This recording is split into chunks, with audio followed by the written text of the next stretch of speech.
Nigeria's central bank set to announce details of the flexible foreign exchange policy. And China forgives $5 million Mozambique debt. Plus, MSCI rejects China again from its emerging markets index. Hello and welcome to Business Incorporated. Many thanks for joining us on the program. We'll begin with the announcement from the Central Bank of Nigeria, which is expected to be done by 2 p.m. local times, talking about the details of the flexible foreign exchange policy. Now, the Central Bank says it will allow market forces to determine the exchange rate between the Naira and other currencies.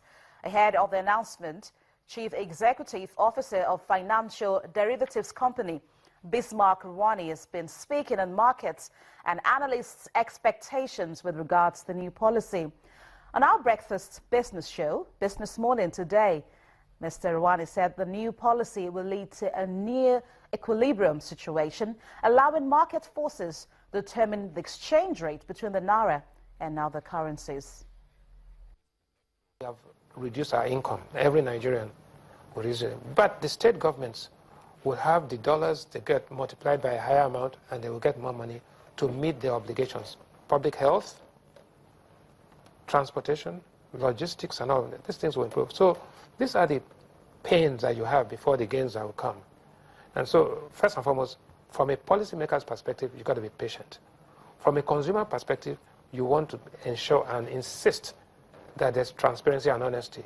There's no point having a foreign exchange regime which is being abused and scammed. And anything is better than what we have right now. So the central bank, let's give them confidence, let's be patient, allow them come up with this policy, and then the policy will lead to a near equilibrium situation. It will not solve all our problems. They don't manufacture dollars. They actually kind of allocate the dollars in a much more efficient manner. What happened before was a rationing.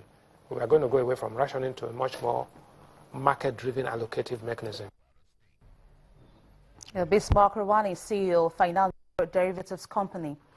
We conducted a poll on Twitter as regards the central bank's announcement, and here are the results.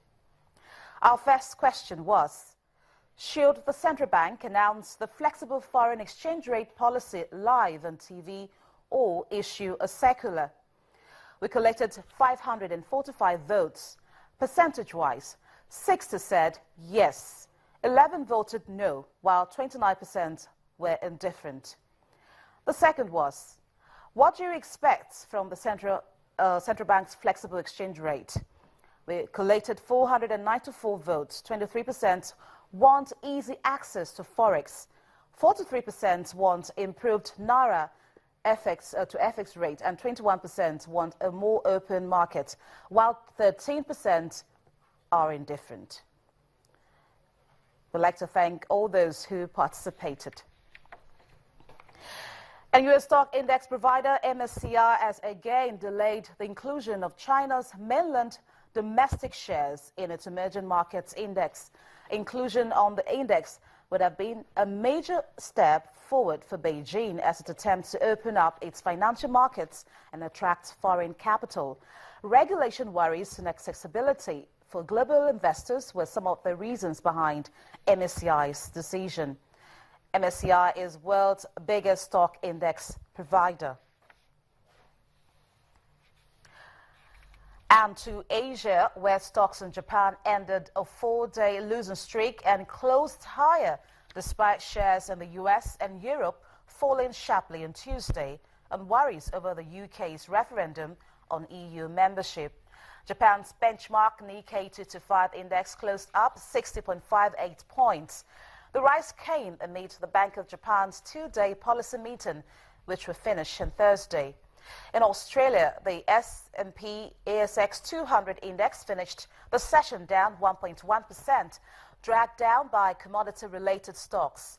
South Korean shares were also down, with the benchmark KOSPI finishing 0.2%. And to the European markets, Ulrich Bat, DWTV Channel civic correspondent, joins me live from the Frankfurt Stock Exchange. Rich, welcome to the program. The Fed is going to wrap up its two-day meeting later today, and Fed Chairman Janet Yellen will be speaking to the press afterwards.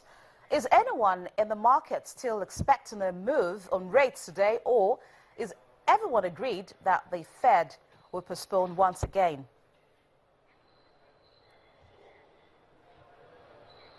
Well, everyone's agreed that there will be postponement. The United States labor market delivers a good argument for that. In May, it was flat. That is, there weren't as many new jobs created as expected. It was a disappointment. It was an unexpected disappointment. This gives the Fed, let's say, an internal argument to avoid pouring oil into the fire of worries about the Brexit, but also worries about other issues affecting world economic growth. Now, in terms of a Brexit, of course, if the Fed raised rates now, that would add to financial market nervousness, perhaps turmoil before the Brexit, and then indeed afterwards as well. It doesn't want to be considered guilty of that. That's what people believe here. So no rate hike today. Probably in July, well, that's up for grabs, because if there indeed is a vote to leave the EU in Britain, then the Fed won't be able to do that in July either. And September, well, you're moving very close to the date of the U.S. elections. Presidents, congressmen, lots of governors and other officials in the United States, and the Fed never likes to be seen meddling in the close of a campaign in such a situation. So people don't really think that September is a date either. So that's one of the reasons why shares are going up today, because people don't expect a rate hike in the United States. Now, the other big topic for the markets is the upcoming vote on a Brexit in Britain. How nervous are traders getting?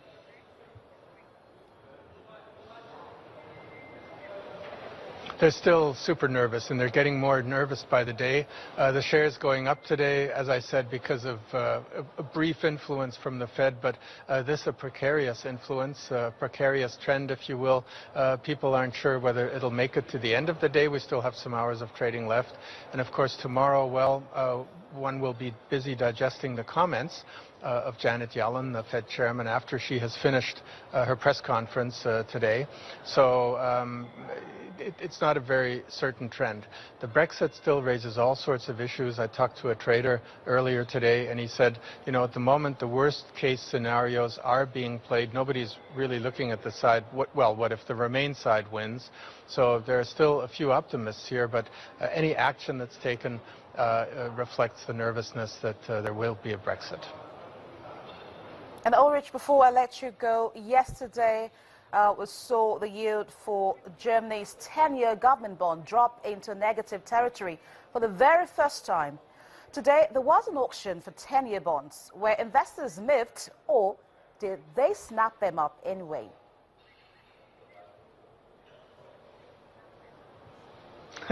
Well, I think a little bit of both. They were still miffed because the issue was undersubscribed. It was just barely enough for the $4 billion that was being targeted to be distributed, 3.25 million about to investors out there, and the rest the Bundesbank took on its books to pour into the market at its own discretion later on.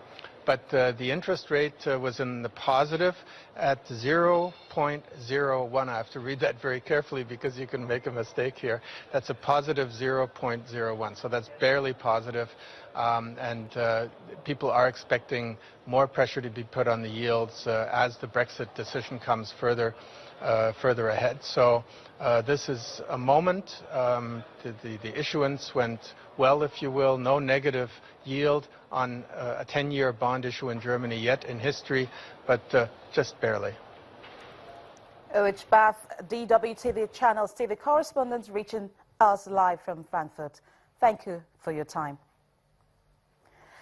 Still to come on Business Incorporated, we're talking to you about how foreign investors expect the Nigerian government to resolve the problems facing the Niger Delta. Please stay with us.